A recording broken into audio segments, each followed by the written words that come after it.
आप हमें इस वीरान जंगल में इस तांत्रिक के पास क्यों लेकर आए हैं? तुम्हारी समझ और नासमझ मुझे सब पता है पंडित।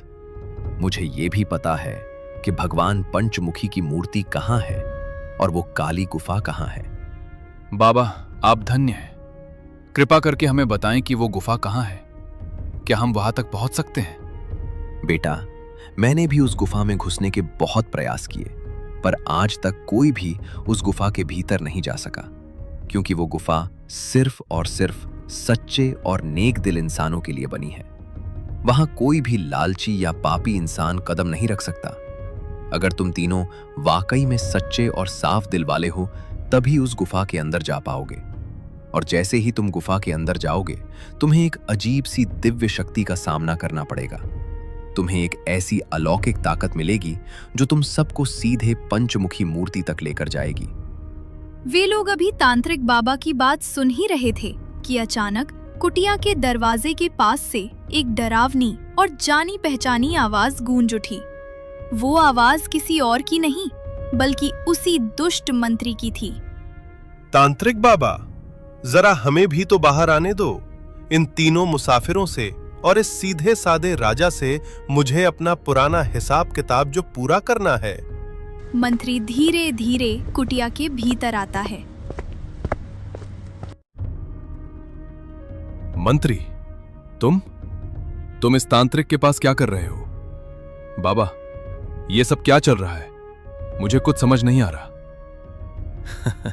महाराज, ये एक काला जादू है, एक ऐसी आसुरी शक्ति जिसे मैं बहुत जल्द तुम्हारे पूरे राज्य के हर एक इंसान के ऊपर बिखेर दूंगा। और सुनो, जिस काली गुफा का रहस्य मैं अपनी पूरी जिंदगी में नहीं तोड़ सका, उसे ये तीन मामूली मुसाफिर क्या तोड़ेंगे? राजा जसवंत सिंह, तेरे मरने के बाद जिस दिन मैं इस राज्य का राजा बनूंगा, उस दिन मैं यहाँ के गरीबों और किसानों के साथ क्या हश्र करूंगा, ये तू सपने में भी नहीं सोच सकता। विश्वासघात, ऐसा नहीं हो सकता। तुम मेरे वफादार मंत्री नहीं हो सकते। महाराज, आप अपने इस दुष्ट मंत्री पर इतना विश्वास क्यों करते थे? यही आपका असली दुश्मन है। इसने आपकी अच्छाई का फायदा उठाकर आपके साथ बहुत बड़ा विश्वासघात किया है। तांत्रिक, तूने अपने ज्ञान का दुरुपयोग किया है। तूने भगवान के भक्तों और इस राज्य के साथ बहुत गलत किया है, बहुत ही गलत किया है। मेरे भीतर समाई गुरुदेव की दिव्य सिद्धियां, जरा बाहर आओ और इस पापी तांत्रिक को हमेशा के लिए भस्म कर दो।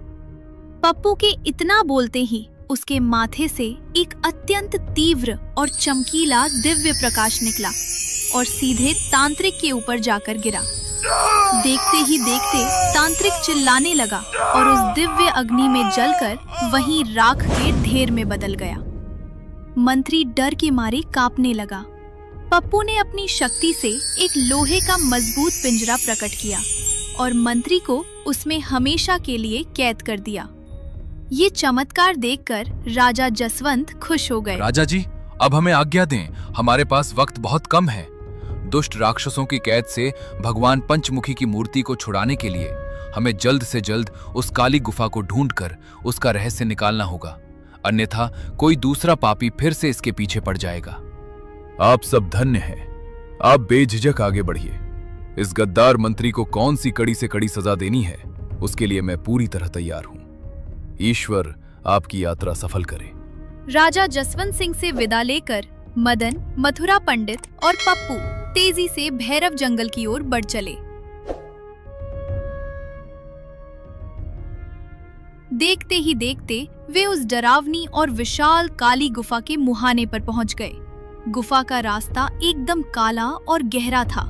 जैसे ही तीनों ने गुफा के भीतर कदम रखने की कोशिश की, अचानक पूरी गुफा थरथराने लगी और उसके भीतर से एक गूंजती हुई भारी आवाज आई।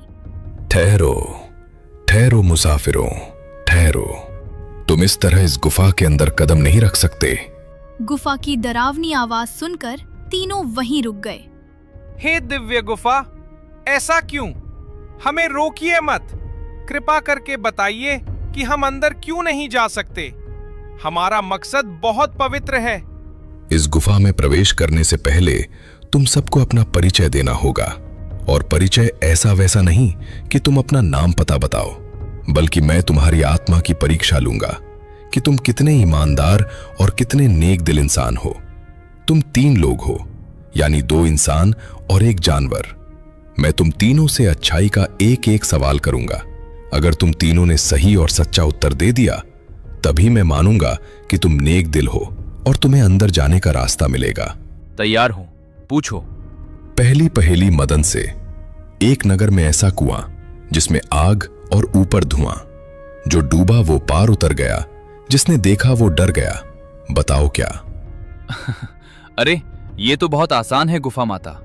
ये और कुछ नहीं बल्कि दीपक है।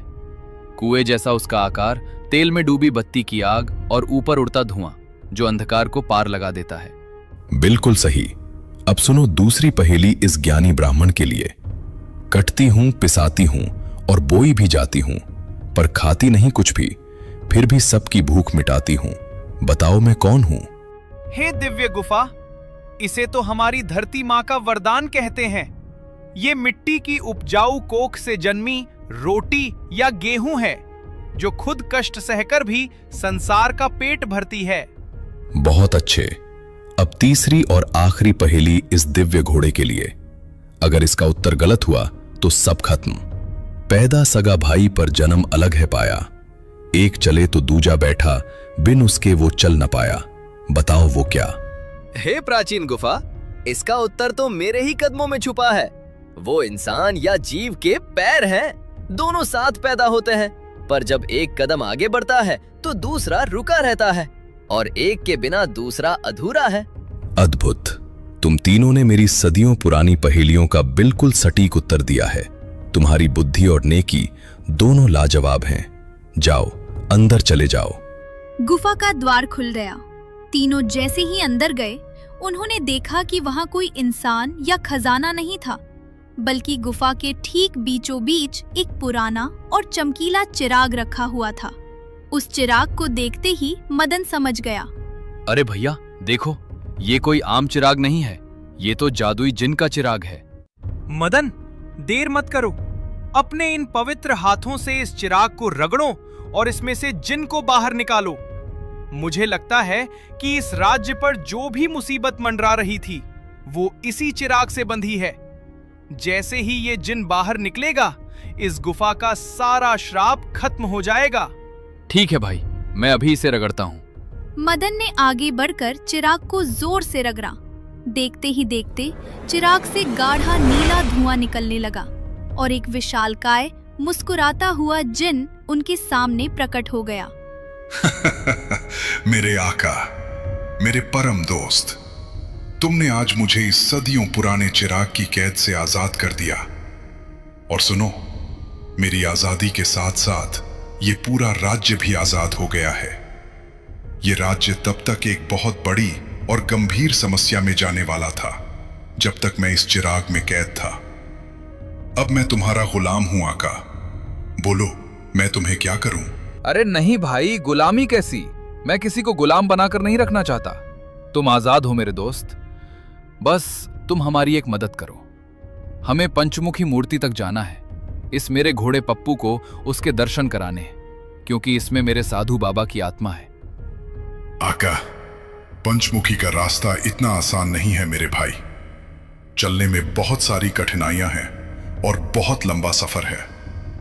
वहां पर कितने पड़ाव होंगे, कितनी मुसीबतें होंगी, हम कुछ कह नहीं सकते। रास्ता बहुत ही डरावना है। संकट चाहे कितना भी बड़ा हो, हम ऐसे लोग नहीं हैं जो साथ छोड़ दें या पीछे हट जाएं। आगे जो भी हो, पर हम कदम पीछे नहीं खींचेंगे। जिन्न की चेतावनियों के बावजूद तीनों के चेहरे पर अटूट विश्वास था। मदन, मथुरा पंडित, पप्पू और अब उनका नया मददगार जिन, चारों मिलकर उस काली गुफा से बाहर आते हैं और पंचमुखी भगवान के उस दुर्गम मार्ग पर पूरे साहस के साथ आगे बढ़ चलते हैं। मंत्री, तुम घबराओ नहीं, मैं पूरी तरह तुम्हारे साथ हूँ। इस सीधे साधे राजा को रास्ते से हटाकर इस राज्य पर कब्जा करना ही हमारा मकसद है। इसके लिए हमें एक और आखिरी चाल चलनी पड़ेगी। तुम हौसला मत हारना। अरे महारानी, मैं कैसे ना घबराऊं। इस बार तो राजा ने मुझे रंगे हाथों पकड़ा है। उन्होंने तो मुझे सीधे फांसी की सजा का आदेश दे दिया है। अब आप ही बताइए, आप क्या कर सकती हैं? मुझे इस काल